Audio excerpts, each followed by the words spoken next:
Boa tarde.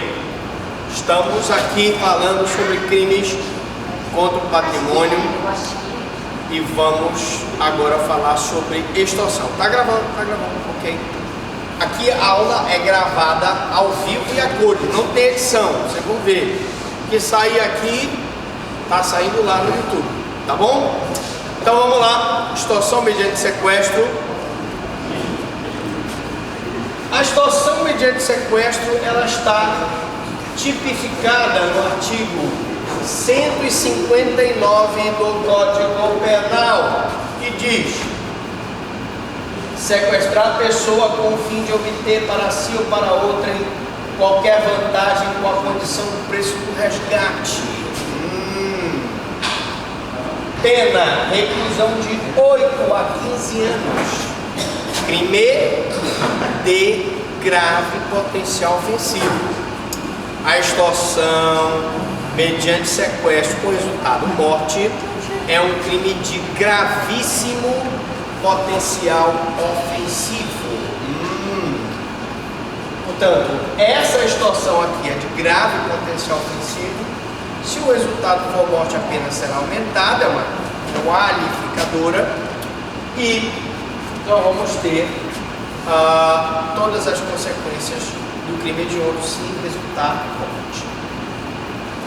Bom, gente, nossa aula consiste sempre em explicar os elementos constitutivos do crime. Então, o objeto jurídico do crime aqui é a proteção do patrimônio. Nós estamos falando de crime contra o patrimônio. Então, o objeto jurídico imediato é a inviolabilidade do patrimônio. Claro, se está falando de crime contra o patrimônio, nós temos que falar da inviolabilidade do patrimônio. O imediato é a liberdade de locomoção, porque na hora em que o cidadão sequestra a vítima,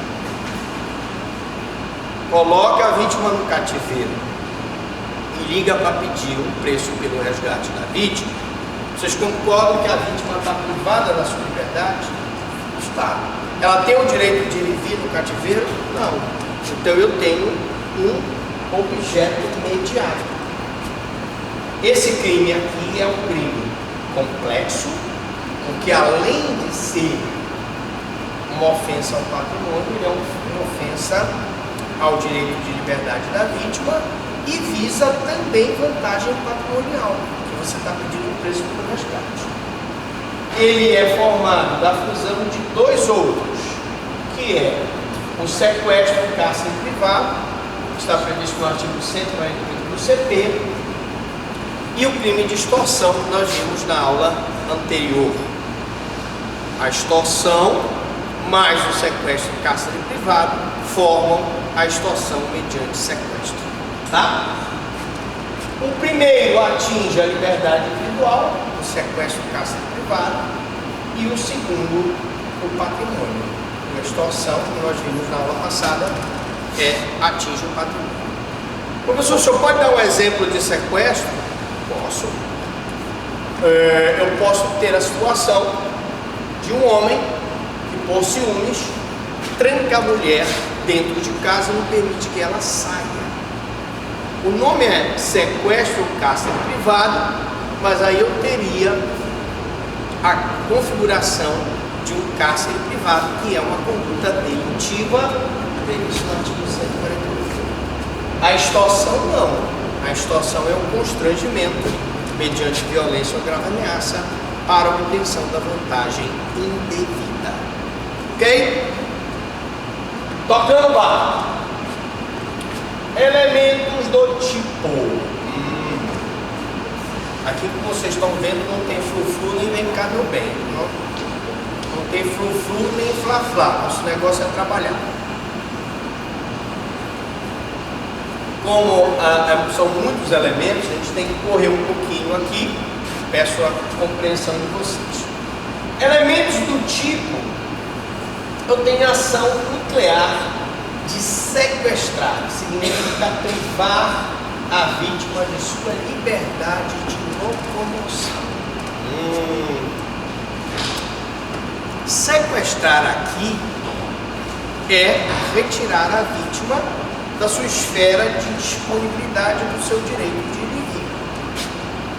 Tá? Então, colocar a mulher no carro, mantê-la no carro sem a sua permissão para sair do veículo, ou colocá-la num local dentro de casa, num quarto, ou como nós tivemos alguns anos atrás, uma equipe de reportagem que foi trancada dentro de um porão para não filmar o que estava acontecendo. Todos são exemplos de sequestro e de cárcere privado. O termo sequestro tem acepção ampla, compreendendo também o cárcere privado. No nosso direito, não há diferença, o crime é sequestro e cárcere privado, que se compreende na palavra sequestro. O sujeito ativo da extorsão mediante sequestro é qualquer pessoa. A lei não exige nenhuma qualificação especial do sequestrador. Tá? O sujeito ativo do crime não é apenas aquele que pratica o sequestro, que tira a vítima da sua esfera de disponibilidade, mas também o que vigia a vítima no cativeiro, a pessoa que leva a mensagem para a família da vítima, quem vai apanhar o resgate para receber o valor. Então, como eu digo sempre, todo aquele que concorre para o crime incide nas penas a ele combinada na medida de sua culpabilidade. Todos que diretamente ou indiretamente participaram da extorsão mediante sequestro vão responder pela extorsão mediante sequestro. Enfim, todos que de qualquer modo concorreram para o crime vão responder pela extorsão mediante sequestro. Não confundir extorsão mediante sequestro com sequestro. A extorsão mediante sequestro, ela pressupõe a exigência do resgate. Embora, como nós vamos ver, sendo um crime formal, entendimento majoritário que eu não preciso do resgate para configurar a extorsão mediante sequestro, o resgate seria apenas o exaurimento. O sujeito passivo é tanto a pessoa que sofre a lesão patrimonial como a que é sequestrada. Então imaginemos que é o sequestro de um filho de um grande empresário. Eu tenho como sujeito passivo, vocês concordam comigo, o filho que está no cativeiro, mas o pai que vai pagar o resgate também é sujeito passivo da extorsão mediante sequestro. Ok? Natureza. Trata-se de crime hediondo. Atenção, a extorsão mediante sequestro é um crime hediondo, portanto de gravíssimo potencial ofensivo. A minha amiga ainda agora perguntou e eu queria fazer uma explicação desses crimes, novamente, de médio potencial ofensivo, de grave potencial ofensivo, etc. Gente, vamos lá, para não esquecer. Menor potencial ofensivo são aqueles crimes cuja pena máxima não é superior a 2 anos. Então eu tenho a lesão corporal simples, eu tenho a ameaça, eu tenho as contravenções penais, todas as infrações cuja pena não seja superior a 2 anos são de menor potencial ofensivo. Essas penas vão ensejar que aquele crime gere um TCO. Ele não será apurado por inquérito, será apurado por termo circunstanciado de ocorrência. E a pessoa não pode ser presa em flagrante nem arbitrada a fiança. Você, meu amigo, pode perguntar, mas professor, e se eles prenderem o meu cliente por menor potencial ofensivo? Você pode entrar com habeas corpus, porque essa prisão é ilegal. O menor potencial ofensivo seja uma audiência preliminar no juizado especial, onde as partes podem compor o dano civil. exemplo.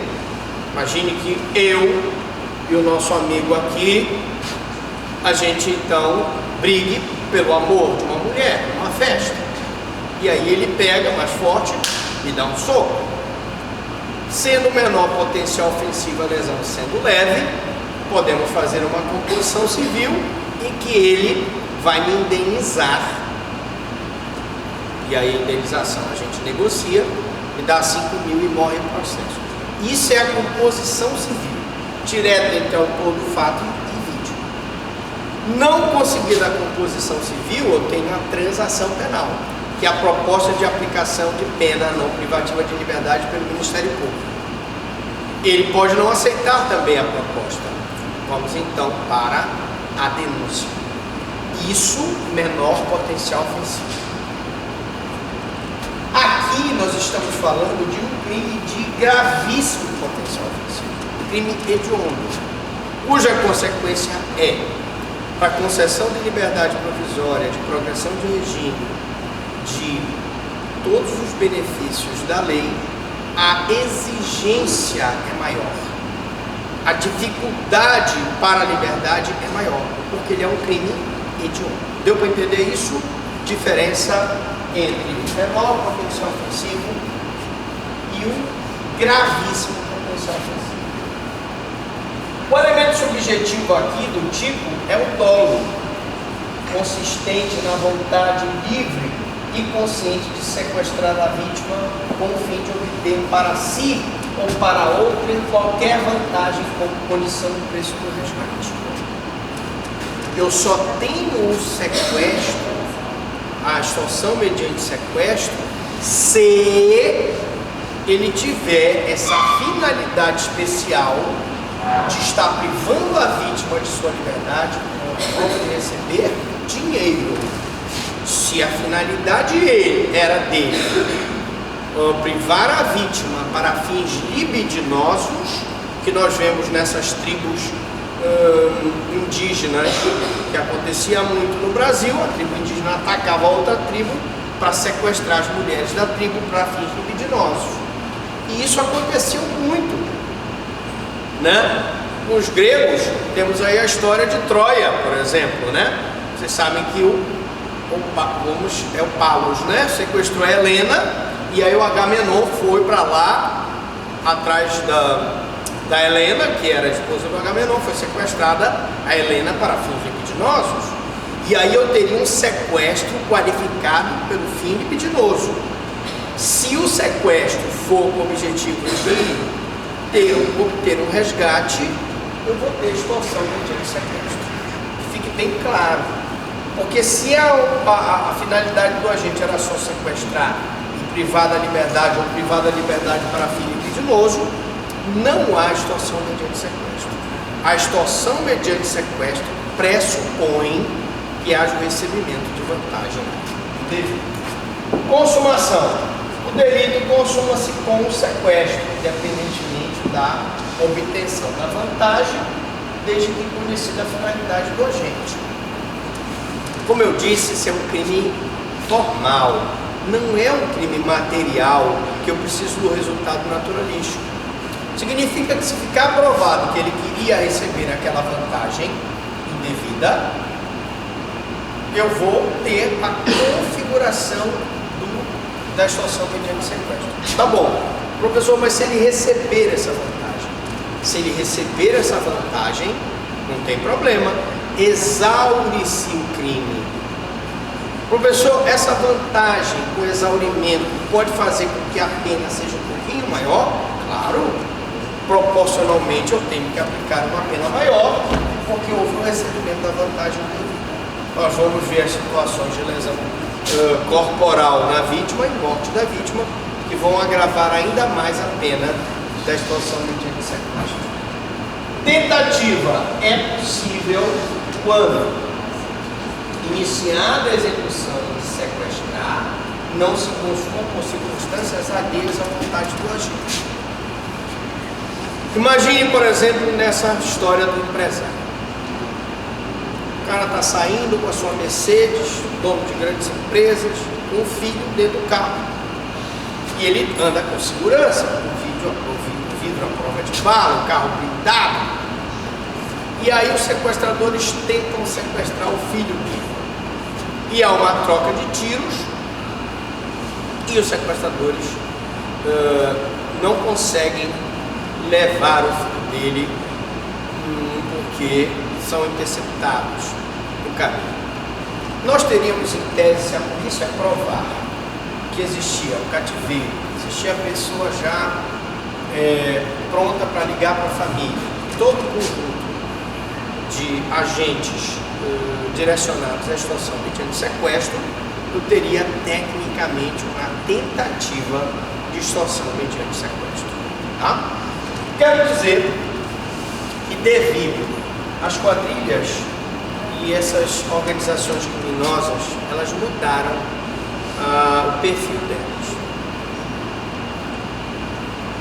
Alguns anos atrás se praticava mais extorsão mediante sequestro. Vocês perceberam que esse tipo de crime deu uma parada. Por quê? Porque as quadrilhas perceberam que é mais negócio você estourar um caixa eletrônico no interior do que praticar extorsão mediante sequestro. Tu mobiliza uma equipe muito grande, tu tens grande chance do sequestro ser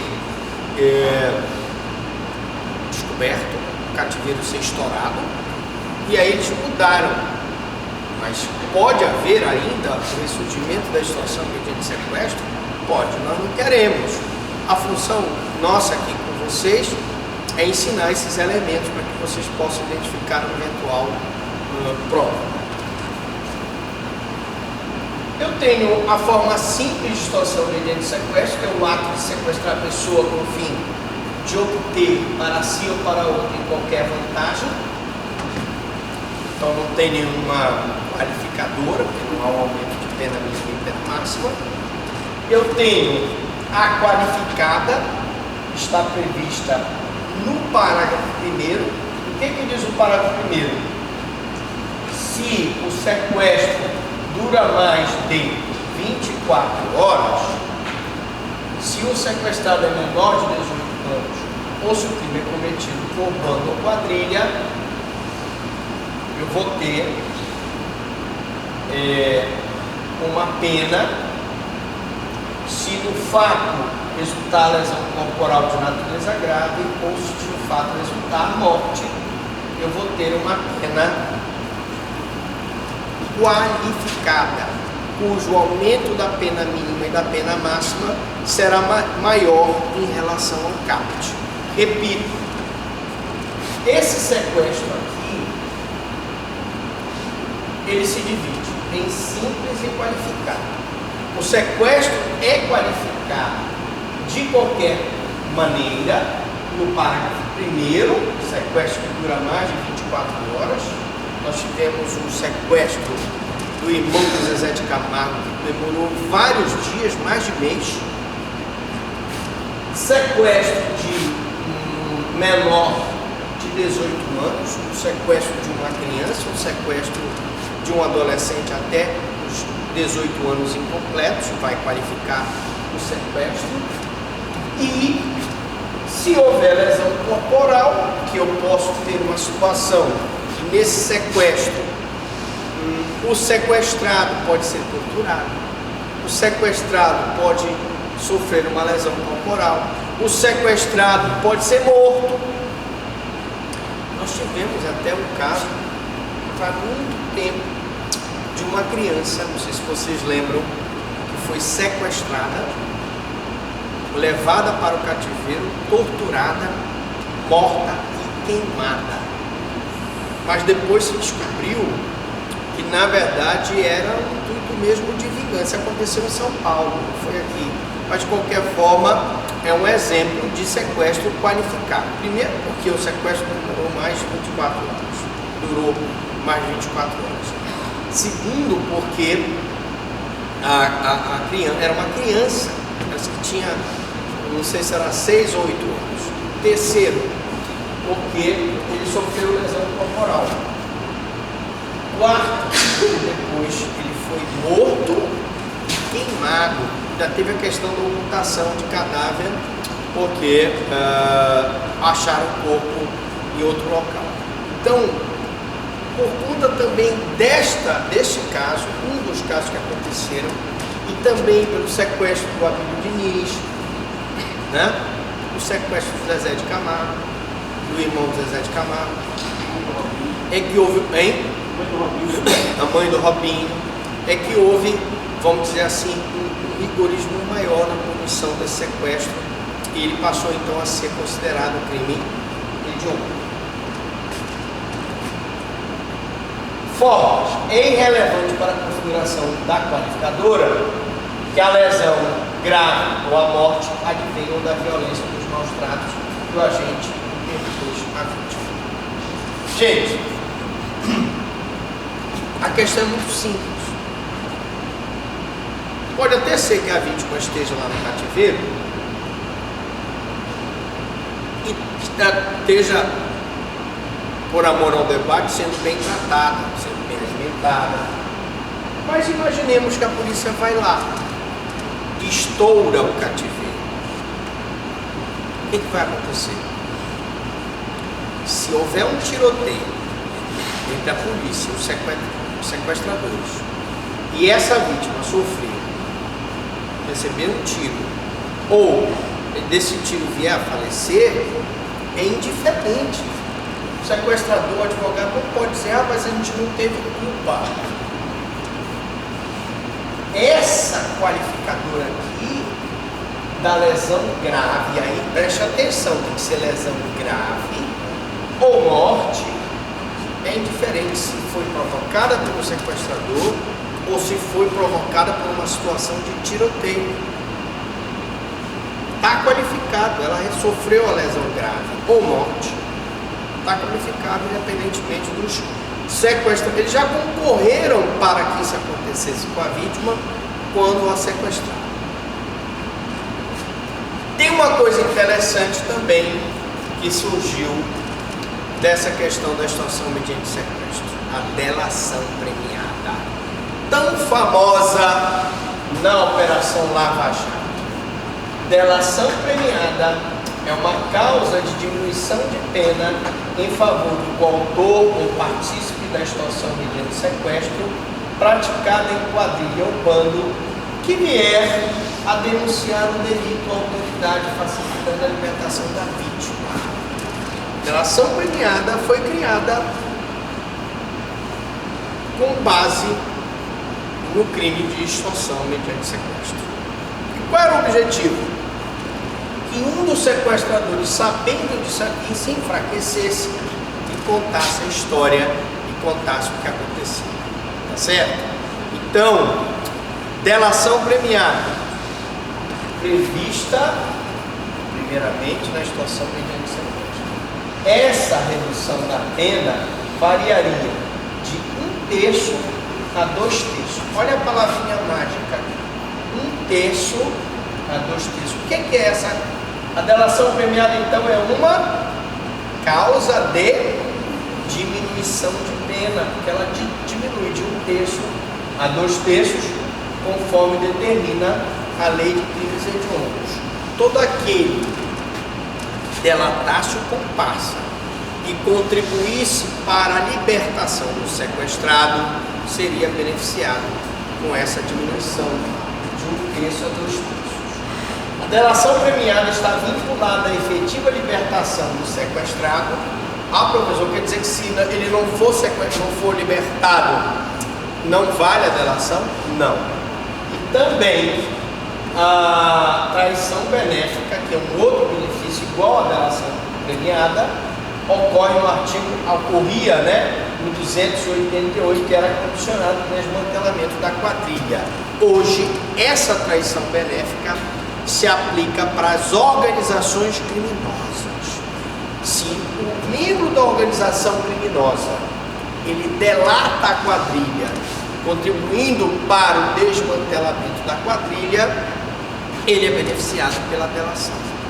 Saibam, meus queridos alunos, que os maiores beneficiados por esse instituto são os corruptos que delataram as fraudes ocorridas no governo e, portanto, foram beneficiados com essas delações. Porque a traição benéfica Na verdade, a delação premiada surgiu na extorsão mediante sequestro. O nome nos crimes de quadrilha e bando, que era antigamente, e hoje organização criminosa, é, tecnicamente falando, traição benéfica, em que o comparsa da organização criminosa trai a própria organização, contribuindo para o seu desmantelamento. Esse instituto foi que beneficiou vários corruptos que, em conjunto com outros, praticaram vários crimes de corrupção, lavagem de dinheiro no governo brasileiro. Bom, a questão da multa.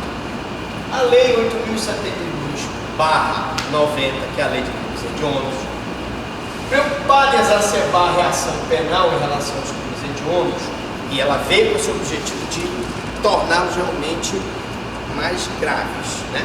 Gravíssimos, veio a ser revestida de um grande erro, porque ela omitiu a referência à pena pecuniária. Realmente houve esse erro. Vocês viram que na extorsão,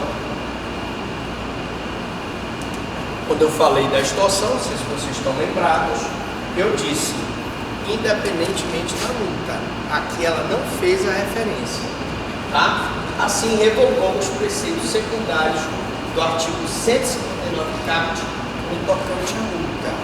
Nada impede que o legislador venha e conserte esse erro. Acho que houve esse problema, houve. Bom, gente, agora sim, vamos fazer a perguntinha mágica. Você aperta aí, pode apertar. Alguma dúvida, alguma pergunta?